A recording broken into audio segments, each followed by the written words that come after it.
Powered by Sports Interaction, Canada Sportsbook.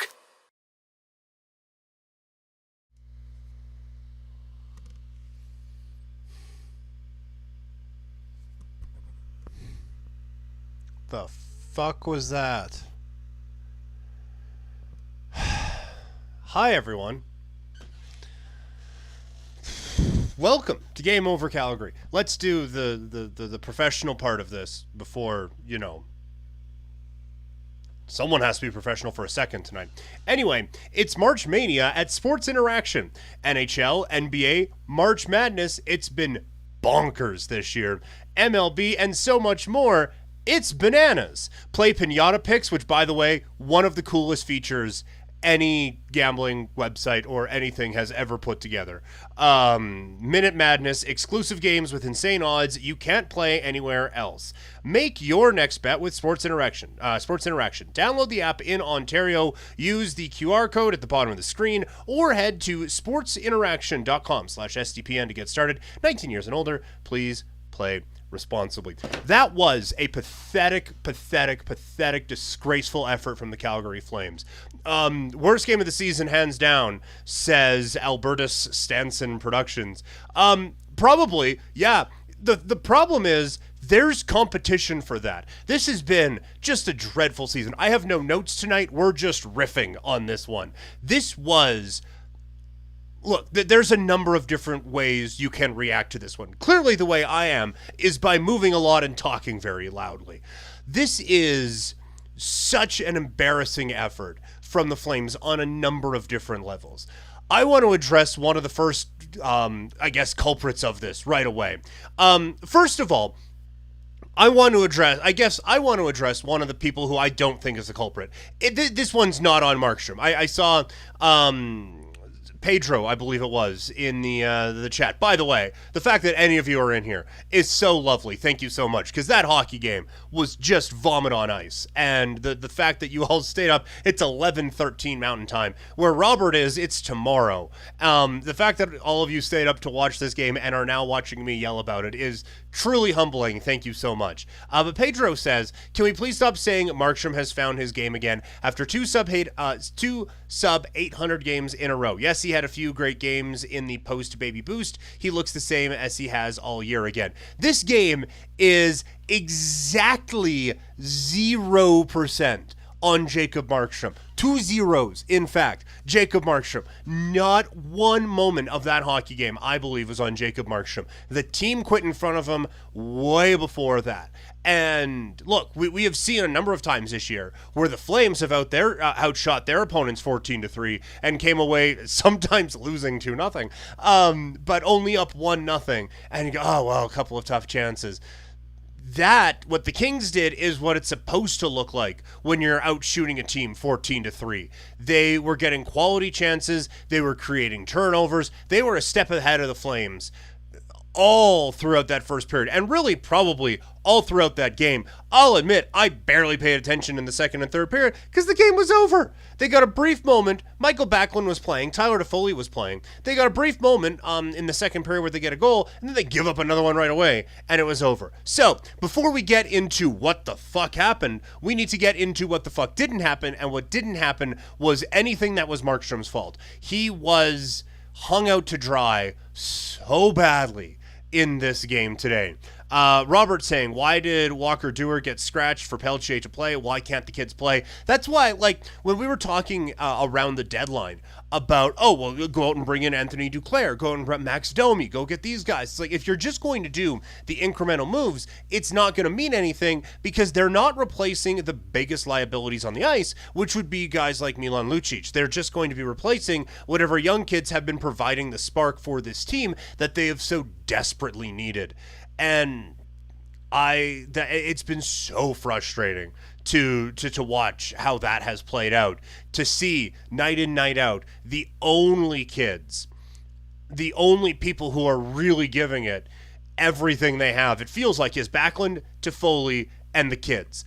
And to have them not in the lineup is just mind-boggling to me. But this was...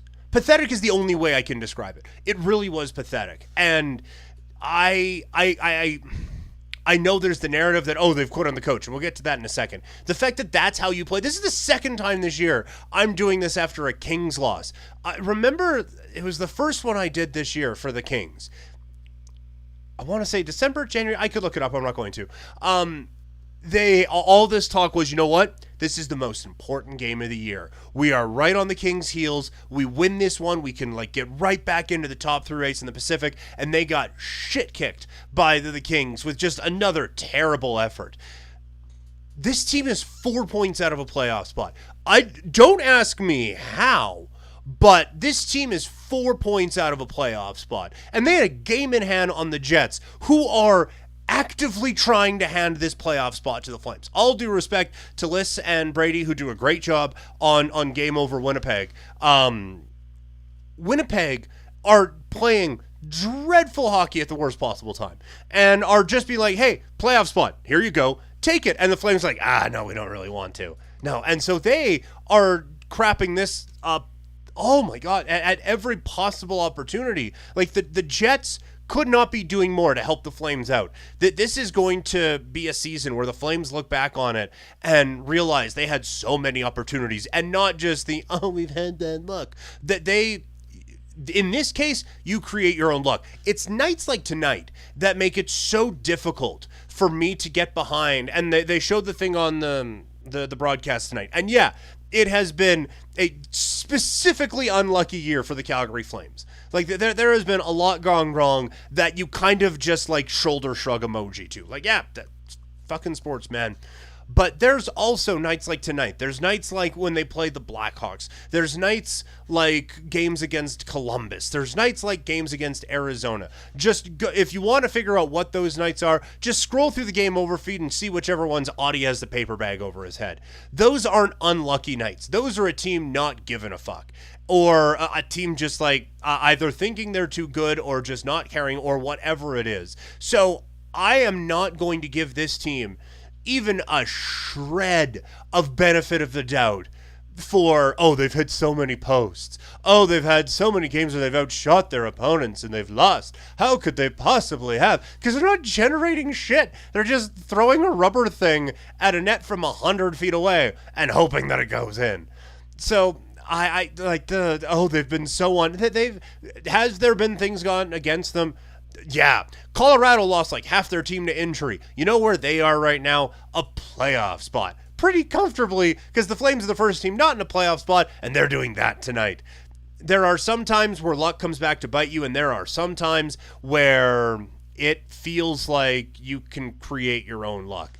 And this team has done nothing to create their own luck. They haven't utilized the roster properly when the players are actually out there. There is not a scheme to help them. The goalie's been bad for a lot of the season. That there has been nothing this team has done to actually help themselves in any aspect of it. So I still have another rant going, but let's get into the chat so far. 36 people tonight. You guys are all crazy, and I love it so much. Thank you all for tuning in. Always appreciate David with his summaries of the games. Sutter appeared to have had enough with Markey by going with Vladar for the final period. I do disagree slightly with David on that point, where I think that was more a, look, man, you're going to get yourself killed if you're out there trying to stop the puck with the way we're playing defense tonight. So we'll let Vladar go in there and just kind of see how this one goes.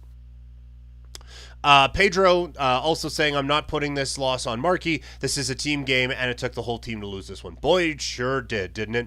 Left-handed Penman, I just caught up on memes after the first 10 minutes. Flames didn't bother to show up. Why would I? Valid.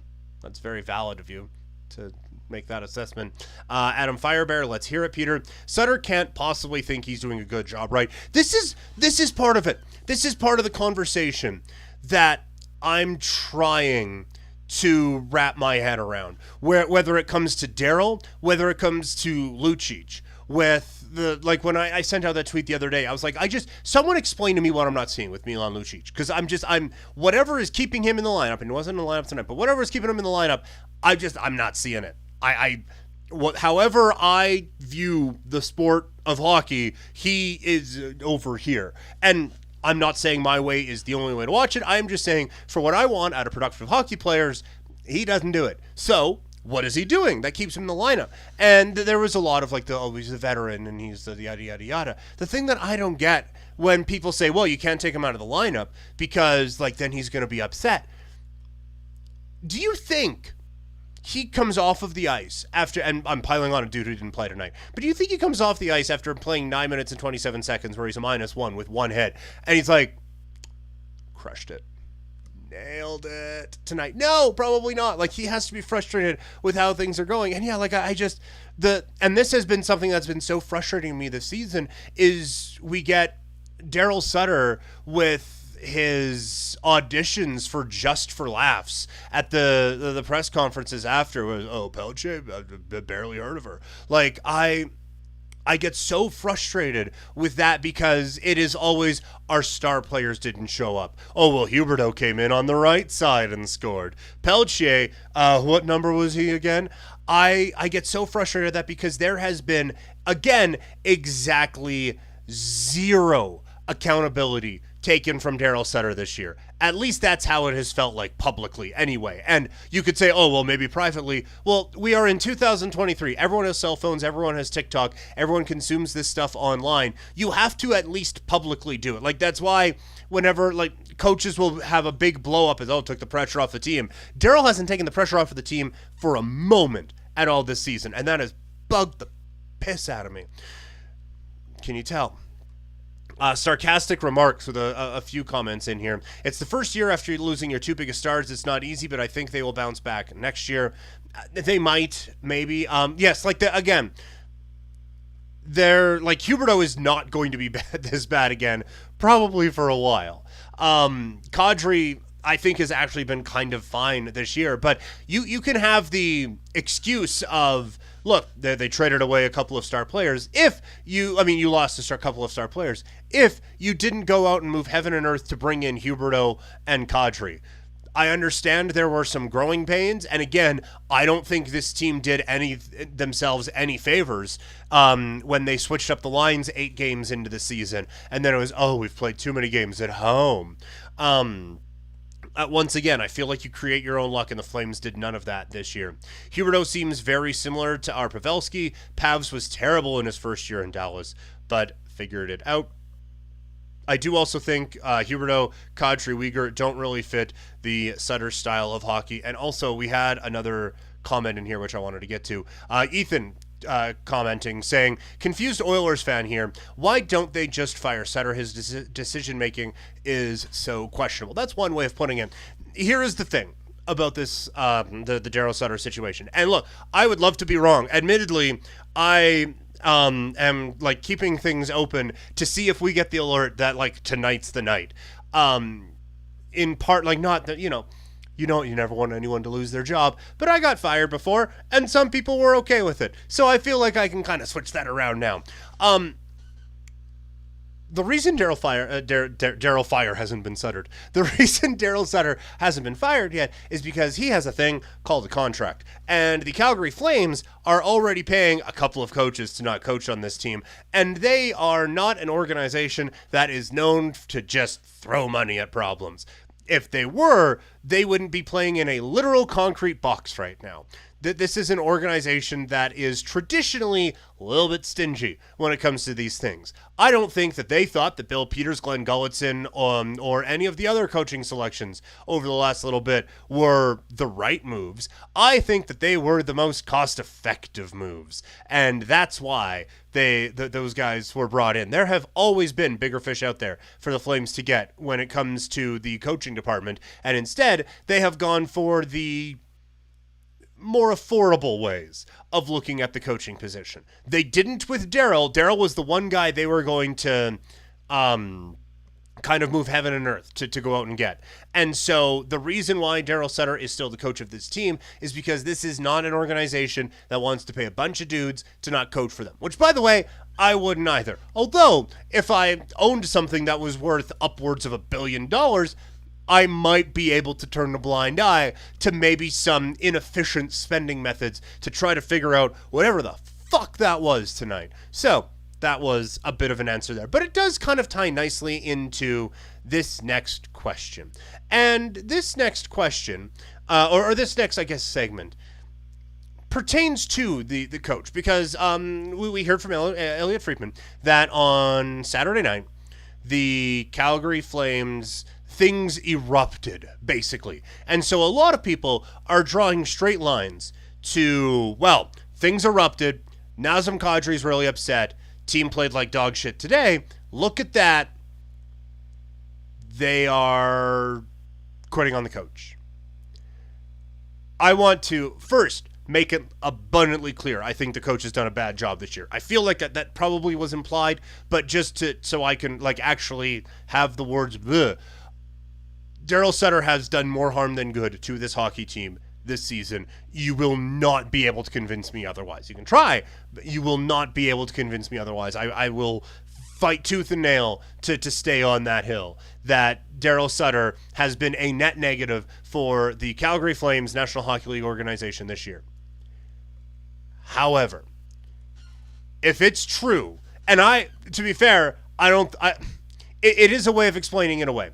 I don't necessarily think that this thing actually happens all that often in this obvious of a way, but there could be a bit of a going on. However, if this team did legitimately quit on the coach, then that's pathetic again, and that's terrible, and that is not a thing that should happen. Look, it's far from the worst thing that's happened in hockey recently, but these are, at the end of the day, they are still professionals. And every person in this chat, whether it is now or at some point in their life, has been kind of miserable at work. And so on one end, we can kind of relate to the players, where it's like, oh man, we have this overbearing boss that's maybe a little on the old cranky side, that we can't stand this guy. So you know what? I'm just going to slack off. And we feel empowered when we see professional hockey players doing the same thing. But at the same time, we're all watching this shit.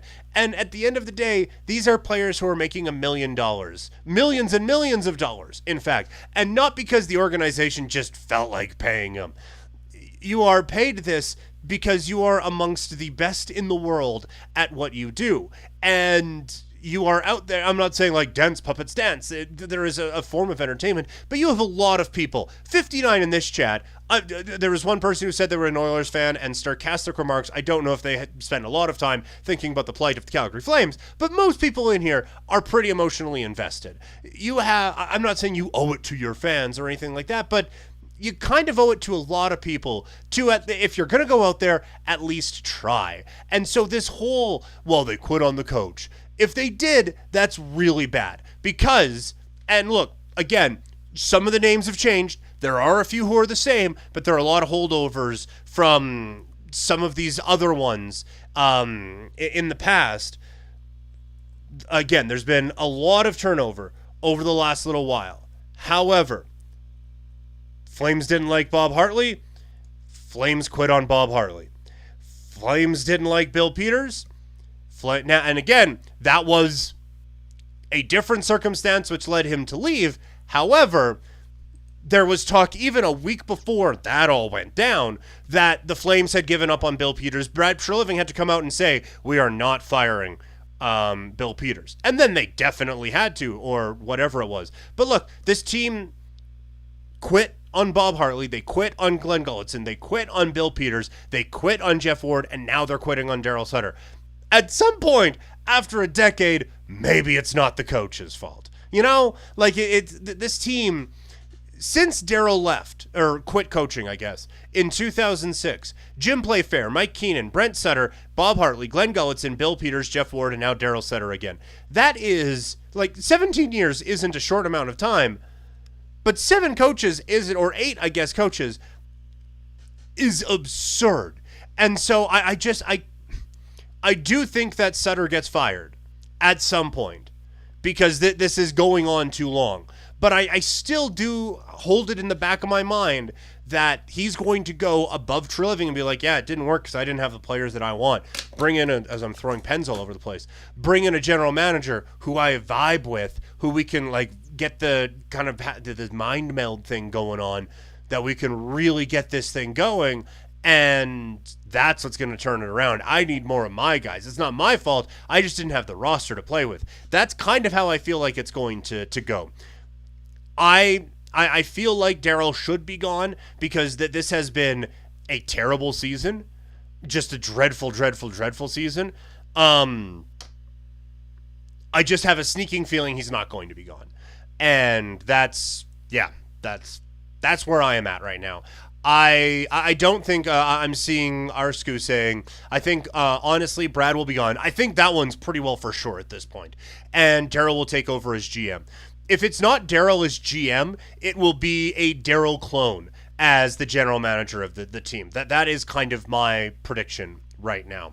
Travis saying, weird to think that Sutter, the master of game adjustments, could lose his job. It's stunning, really, isn't it?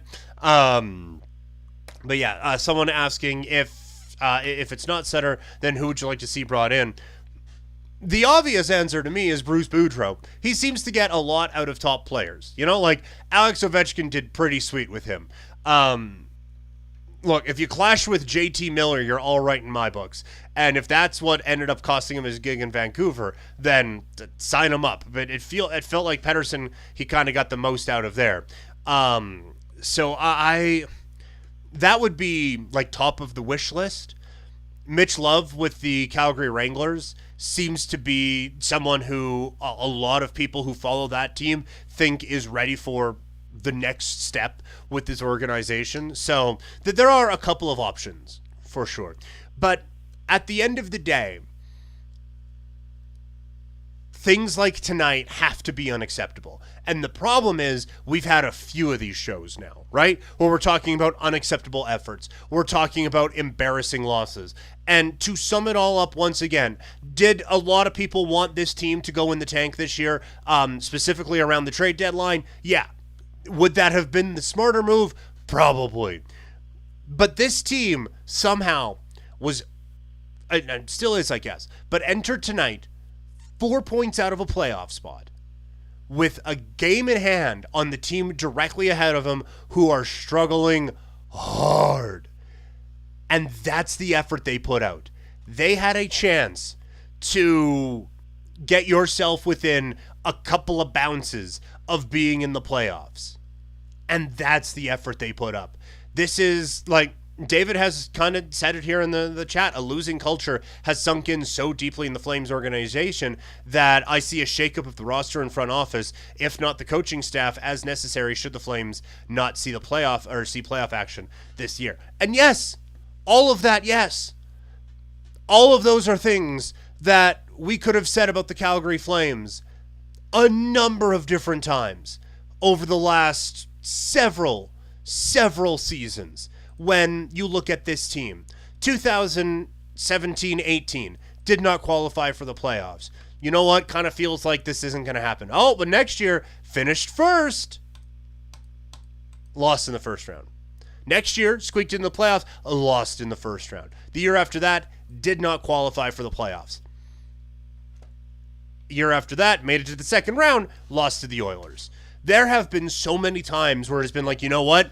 This just isn't working. They need to blow it up. And they never have, because this organization's dead set on just get in and see what happens, because it worked once in 2004. That is what this organization has always been striving for, is just get in and see what happens. There has been no actual thought of building a sustainable contender. It has always just been just get in and we will see what happens. That is where this team is stuck. So yes, David, I completely agree with you. This team, for a while, has been loser team doing loser team shit. And tonight was a prime example. Dennis, no, you're not sorry for the loss. I appreciate it. You seem like one of the nicest human beings on the planet, but no, you're not sorry for our loss. But yes, this team needs a gigantic shakeup. This team has needed a gigantic shakeup time after time after time. And they keep getting tantalized by little bits of, ooh, look at this, we made the playoffs. We only played 5 games and got absolutely annihilated in 4 of them. But ooh, we made the playoffs. We can build on this one. And James Neal will save the day. Troy Brouwer will give us the playoff experience we need. Mike Smith will be able to, like, it's always been just quick fixes and just trying to put a Band-Aid on this thing, and it's not working. I don't know how many times this team needs to be beaten over the head with the fact that they need to basically just completely level this thing and start over. And they've never really wanted to do it. but now has to be the time. This is embarrassing to watch what this organization has come to this season. Like, it's so difficult to watch. Yeah, Dennis, maybe there's just something in the water in Alberta. That is a reference to like a thing like 3 Oiler things ago. But like, it's just, we come on here and we get so frustrated about this and yell and scream. And yeah, like tonight was pathetic. I feel like I nailed that point home. That this was a pathetic effort by a team that is playing just dreadfully right now. And they might come out against Anaheim and put up a 4 spot against the Ducks and get a couple people tweeting at me, oh, what do you have to say now? Doesn't change a fucking thing. Nights like tonight should not happen. For anyone. This would be an embarrassing loss for Arizona. You lost 8-2. You're a professional NHL team, and this game was over 7 minutes in. Like, even teams that are tanking are like, oh man, that's a really bad one. That's where this team is. And it would take a lot for someone to convince me right now that this team is, to be perfectly frank, is worth saving and is worth building on. Aside from Toffoli and the kids. 73 people in the chat right now, so it's true misery loves company. Thank you all so much for staying up late with us. It is 11:37 out here on this side of the Rocky Mountains, so thank you all. Let's give a like to this one. Oh, now we're at 69. That's nice. Let's give a like to this video. Let's share this and subscribe to the channel so you can get more stuff like this. You can clearly see what season I'm ready for tonight. Like, this game, I've said this a couple of times before this season. This game made me think, oh yeah, it's time for Blue Jays season, baby. That's where I'm at right now. Like, it's so defeating. It's so devastating to just like, to see after all of the hardship that this team has like gone through this season, all of the, oh, well, maybe, and that's another reason why, not to pile back on to a point from earlier, but sarcastic remarks with the, you know what, it's year one with a bunch of guys, maybe next year will be better. This should be the better part, right? Like, it is now, what is it? They have 11 games left, so that we're 71 games into the season. Why couldn't the starting to gel and starting to figure things out happen now? They have had, these guys aren't great fits for the Darryl Sutter system. I understand Darryl maybe should mold the system to the guys who's playing on his team right now, but if that's not happening, like, I can't give the guys an excuse that this team, well, it's year one. It's basically the end of year one now, right? Like, we're at the point where coaches will say, well, he's not really a rookie anymore. He has a full season. These guys have had 71 games to figure it out, and that's the effort they put out tonight. I just burn it all to the ground. Quote, Nickelback. Like, this team is just, it's not it. It is simply not it at this point. We have clearly established that tonight. Again, except for Toffoli, who was really good tonight. And it's cool that he probably is going to set a career high for this team. Like, it's just, it's defeating, it's deflating. It's 11:30, and I'm yelling into a camera on the internet about a team that doesn't give a shit right now. And that's the most frustrating part of this whole thing. And that's why when people were saying, oh, call up Dustin Wolf, maybe he can save it. I don't want, like, quite frankly, I kind of want to send Pelche back to the American Hockey League. I don't want him around this right now. I don't want him thinking this is how NHL teams perform. That this is abysmal. You don't want any of your kids around this. Like, these are the types of seasons that set franchises back. And maybe I'm just being overly dramatic because I had to watch that tonight. But these are the types of seasons where it just kind of seeps in that nothing matters. Because it really feels like nothing matters. What is the, like, standout, like, hey, these guys have got it. We've had a game of that maybe, but then the next game they'll lose to Arizona, you know, and you'll get, like, a period of, hey, look at this, they came back and they didn't blow a lead to the Stars or whatever it was, you know? Like, we've had a couple of, like, okay, here it is moments, but for 2-3 games in a row, hasn't happened this season at all. And Darryl has to be someone who is wearing on you as a player. That has to just be exhausting. But at some point, someone in that room as a player has got to step up and say, I got this, guys. Let's get this thing going. And it hasn't happened this year. Okay, so that is 30 minutes of me rambling. The chat has been great. Let's dive back into that one. Travis saying some fresh blood may help spark them, but could be bad as well. Like, I just... Man, like, I feel like just like little... Man, I'm dropping everything tonight. I feel like little tweaks to this team isn't going to cut it anymore. Like, it has to be a big kaboom, I think, to get this thing... Because it's not working at this point. People calling for Barry Trotz. Isn't Bruce going to Nashville? Or am I thinking of someone else? That's Trotz, yeah. Mark Savard is available as a coach. I think he'd be a good fit for the Flames. Maybe. I don't. Admittedly, right now, I like, there are a lot of times where coaching options get brought up. It's like, I don't know, man. Like, I didn't think Marty St. Louis would be good for Montreal, and I think he's perfect for Montreal now. So maybe Mark Savard will be good. Sure. Maybe Flames could pick up Keith and Dubas when the Leafs get bounced. I would take that. I absolutely would take that. I don't... The Toronto one, I for sure can't figure out. I think Dubas has done a great job. I don't know if Keith's done an amazing job, but he's been okay. He's been better than what we have here right now. So, I would take that. I think Bruce is watching to see Sheldon Keefe in Toronto. That is absolutely a fair point. Okay, I think we're going to call it here. You guys have been absolutely amazing tonight. Again, the fact that we're in the 80s now for a stream on a West Coast game where the Flames got pumped is awesome to see. Hopefully that my venting helped you and you were able to get some frustration out in the chat and all of those things. One more time, like this video, subscribe to the channel, share it with all of your friends. We do this after every Flames game, which means Audie is back on here tomorrow after a game against the Ducks. So... good luck to that. You know what? Knowing the Flames, they're probably going to win that one now 5-1 because that's how this team is. It's just what they do. But again, thank you all so much. If you missed any of this, the replay's up on YouTube. That's how this website works. Or you can download the podcast right now.